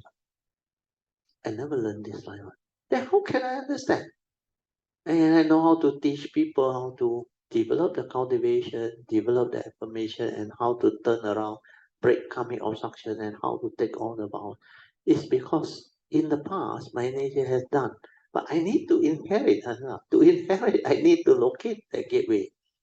So that's why all this, after it happened, then that accelerated my understanding. Because when that thing happened, when he located my gateway, I don't need him mediation. After that, I know how to do myself. Then I developed my own movement until the mundane mind collapsed. Then actually before my mundane mind collapsed, I already started inheriting already. There are a lot of things I start to understand already. Then after that, all the Maya teaching and all those things, I understand on. I don't need anybody to teach me. Then after that period, I saw all this movement. That's why I keep on telling you all, you will come to understand who are you, what are you, and how you function as a living being, and the secret of life, and link the whole of understanding of life, both the mundane and the supramundane. All this happened because after he located, he just showed me, not located, he showed me where the gateway is. Then from there, the whole movement come back. Then I inherited. Then after that, I developed all the stability. That's why I have all this understanding, which already in the year 89. If I had not met my last guy, you had to take another 10 to 15 years before I locate my own gateway and develop the thing. But finally, when I look back, not much different. You know why? Because I can only come out in 2004, and also 15 years later, which is exactly what I need. But The difference is because I connect early, I develop the stability and understanding early. Then by the time I come out, I already have all this understanding. Understand? Otherwise, if I locate my own, by the time I maybe locate that thing, means 2004, I only started develop the training of the gateway to cause my Monday mind to collapse maybe in the year 2004. So that time my nature haven't actually inherit everything yet. So it may take a while. But because of what happened, that's why the moment I come out to share, I already have all this understanding. That's why I set the three conditions, I formed the Kayamita. So now you look back, what I decided to do and share, I never change anything. Since that day I decide until now, all my sharing, everything, you go and listen to all those things. It was already there and nothing has changed. The 5 degree everything is still the same. Since the day I start sharing, it's because I connect early. I inherit that. The understanding once it come, all of the past come back. That's why this Bodhisattva way, you may not understand what it is. When you understand, you really have a shock of your life. And this is possible. Because like I always share with you all, if the cultivation take eons and eons and eons, every life you come, it take you so long to connect. By the time you connect, you're about to die already. And you talk about cultivation. And you have to continue with that perfection. How can you do that? That's why it takes so long. Understand? That's why this, the purpose of my nature is, the message of my Maitreya is to actually speed up all this and cut short all this, because I did it that way. Understand? In the past, I made this anitan. That's why whenever I come, like this life, since young, I look back, a lot of things happen to me, before I even know the Dhamma and the meditation, like the out of body experience, or the my mother ang pao, the $2 one, when I was very young. That's how, 8 years old, 9 years old. It showed it to me, the sign, everything. Then, how did I have all this ability? Because I have cultivated before. Then, these are the glimpses that must come to me. Then, when the time for me to move, which is when I was in Form 5, I remember, 1971. Then I contemplated, I look at the sky, then the probe came, the search came, the inner nature starts to probe. Who am I? What am I? How come the universe is so extensive? And I'm only one of the 5-6 billion living beings, one of the miserable living beings on this planet, which is so insignificant. And then who am I? What am I? Inside, suddenly the nature say, you must meditate to understand. So I left it at that. Then after that, I went to Form 6. I received the first book, the first edition of Chief Reverend. That's why the book come, the teacher come, the guy, everything come. Then the moment I saw the Four Noble Truths, I knew already. No need to search already. This is it. That's why after that, everything just happened. The rest is history. And how did I have all this? It because of this understanding, the yellow card one that I teach you. That's why after that, no need anybody teach me, The Theravada teaching actually, all my teacher cannot teach like that. But how come I can teach you like that and develop the understanding to merge with Mahayana? It's because of the past understanding. And a lot of things that I teach you, this life I never learned from anybody. But there are teachers and guides that help me in different aspects. Like Xianhua is the vow, not the vow, the refuge, and the initial teaching. And also after that, I think the other guy and all those things. These are the causes and conditions that my nature need to inherit, to receive, and to actually develop the movement. And because of what I have gone through, that's why Maitreya knew my nature has this ability. to explain the true teaching. That's why I asked Chin Hao to put it inside there. Because Chin Hao wrote me asked me to fill in the slide, Dhamma slide, to actually help Kayanamita. So that slide actually is very good. My nature's movement mission in this slide is to just do these two things. First is to share my nature's understanding of the true teaching, the Buddha Dharma, means the real teaching, which I have already shared, especially the sainthood way, then later on the Bodhisattva way. But the Bodhisattva way one is the second mission. That one is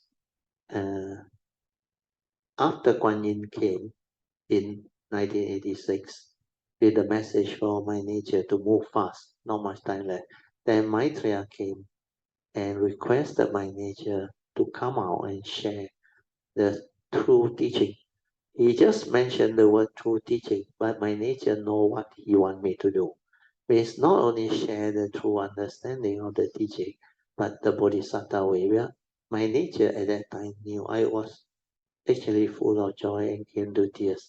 And my nature even say, you are the great being, Sammasambuddha. You no need to be so polite. You just instruct, my nature will do. That's why this one straight away affirm, no problem, I will do it. Then immediately after that, that's why 2004 I come out. Then 2008, a lot of things happen now. The first batch not supposed to receive all this one. Most of them left. And a lot of things happened. Then after that, the Subang side, Sui An, Mifo, Eng Bi, they all, the Klang side all. Then very strange after that. All the other Buddhist society start inviting me to go and give talk and all those things. Last time don't have one. Last time only the first batch. Very few people know me. Only the Breakfield people and my old group which was with me. Then after 2008, a lot of things happened. A lot of things happened. So then all the Buddhist society, they start to invite me until I have to like tell some of them. I said, I just don't have the time. Well, my commitment Tuesday, Thursday, Sunday. Last time Sunday and Saturday. 4 day a week, and here also I cannot cope already. That's why even the one in Kajang side, there is a Buddhist society there. They also wrote to me. That one I have to turn them down. But I went to Putrahai. I went to Klang. And I went to a few other of these places, even Yanpa and Malacca and all those things. So all these are the causes and conditions that will manifest for you to develop the understanding. Okay, you better continue. So, are you 8 minutes? Need summarize? Summarize.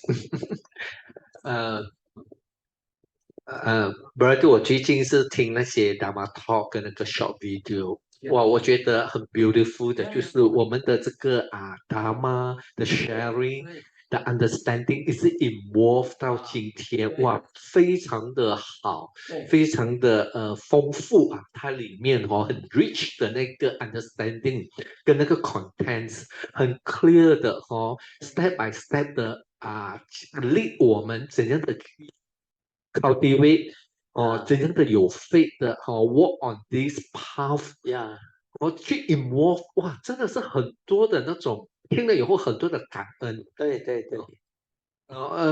感恩 Brother 你这几年来一直很不断的一直在 guide 我们一直去做这些 sharing step by step 的哇，尤其 involve 到今天，真的今天尤其最近的那些 Dhamma Talk， 哇，不一样对对，非常的不一样。Especially 今天也是哇，很 rich 的那种 contents， 让我们去 build up 我们的这个 understanding。That's why 你们 can recall, if you can recall, in the early year I used to tell you, what my nature has realized is like the leaf in the forest. There are a lot more things that you all can develop the understanding when I share, but you need causes and condition. So at that time, there was no causes and condition. But after that, surprisingly, 从2008 onward, wow, a lot of things happened. Then 2015 is the best. That time the Bodhisattva way start. Actually, 2012那个 Miss Lee 来 invite me to the 无病金舍 to share the Heart Sutta. The Heart Sutta want to come out already. Oh, that's why 那个 almost 15 months of sharing. Oh, that one we continue after that with 六祖坛经 Oh, and it's meant to be. Then the four foundation of mindfulness, everything. So all the teachings supposed to come out. Then after that, we are 20123年后菩萨道就出来了 2015. That's why they had to accelerate it. I didn't do anything. The message come, the instruction come in 2008, and everything just happened. That's why you look back 有这样的事了吗？会这样的吗？没有理由的。It's because everything is already set. Understand? It's meant to be. The causes and conditions already there. That's why all this will unfold and it will manifest. And it is because of what that nature is and your affinity. All this become possible. So 你看回去 like 有时候 Jin Hao because he more often come and see me recently is because whenever Sui went back to the JB, he take over. Then he used to invite me for lunch or dinner or whatever. Then we talk. Then now he developed the understanding like how fortunate you all are for having all these conditions. Like Jupolian and he and also sometimes when you used to say, luckily brother Teo SS2, not too far. Otherwise, cannot. Then you 刚好 within your vicinity, and you all also stay and didn't get lost. A lot of them went missing. So all this is like meant to be. Then like Jin Hao, although take quite a while to develop the faith and understanding, but the moment he understand, he make a lot of information. That's why these few years since 2017, after he started to volunteer for the website, he listened and he know what this thing is now. So he developed the faith, and that's why a lot of things happen. Even his life also changed for the better. Family side, financial side, everything for the better. And all this is because of the beauty of the Dhamma. And all these are possible because of the causes and conditions. So all this activity and movement, like I always say, I didn't do anything actually this life when I come. I just echo and flow. No condition, thing happen. But causes and conditions keep on unfolding. Then it will manifest. Like our next year trip, Uttaisana, is also meant to be that it will happen. Otherwise, nothing will happen. Then you look back, the MCO actually is a blessing in disguise. It's meant to be. If no MCO, Puja won't be able to move so fast. Then our sharing will not be what it is today. That's why everything is meant to be. Well, if Sui don't come back, the website also won't come in. And Jin Hao, they also cannot move it to this space. So a lot of things, you need causes and conditions. Okay, 2 more minutes. So 还有什么？ Continue Tuesday. 可以啦，可以。我就 maybe 我下一次再 continue 后面的那个but 今天的这个这个 pure awareness 的这个 sharing stir up 的这个 Sankara Sangha 的这个Monday Mind 对这个 Monday Mind 的这个Dhamma Sharing very wonderful 是，所以我们还要再回去要多听。Yeah. 不然就 even 你还有一次 further 的去 describe 那个 nature，对，那个怎样的去 cultivate，哇，真的是很 rich 的那个很多的一个 contents，因为这个很多的 understanding understanding。啊，你书找不到的，这些 understanding and 佛法啊，you cannot find it in books 啊。And also to find a teacher that has this type of understanding and exposure 也是很难了的，很难了的。Because I realize to come as a form in mind, to have this ability to share and teach is not easy. That's why without the Kuan Yin's protection of this form in mind, not easy one. This one very easily get into trouble. That's why I say the form and mind need protection. It's very fragile, understand? And very easily destroyed. So all this understanding, you need to have them. That's why without all this, it's not easy to actually pave the way for all these great beings, nature, the form and mind to come. But this form and mind, you must have the gateway and the nature that we can actually develop the movement and understand. But this form and mind is very fragile. 一争执不对路就完蛋了。Because it's just a form and mind, that's all. No different for any human being, no. It's just a form and mind. So all this is actually when you have the understanding, then it becomes possible. Otherwise, not possible. Okay, good. So we stop here. 谢谢。Okay. Sadhu. Then we will do the sharing of merit, transform merit. Then after that, we will end the whole thing. Akasata cha bhumata deva naga mahitika punyang tang anumodito shirang rakantu lokasasana Hittawata Chamehi Sampadan Punya Sampadan Sabbe Deva Anumodantu Sabba Sampati Siddhya Idang Me Nyatinang Hotu Sukhita Hontu Nyatayo Idang Me Nyatinang Hotu Sukhita Hontu Nyatayo Idang Me Nyatinang Hotu Sukhita Hontu Nyatayo Devo Sattakalena Sasa Sampati Hetu Cha Vito Bhavatu Loko Cha Raja Bhavatu Dhamiko Imina Punyang Kamena Mame Bala Samakamo Satang Samagamo Hotu Yawa Nirvana Patiya Sadhu Sadhu Okay, you can now pay respect mindfully to Lord Buddha, Kuan Yin Bodhisattva, and all the worthy ones. Then we end the whole Zoom session. Sadhu.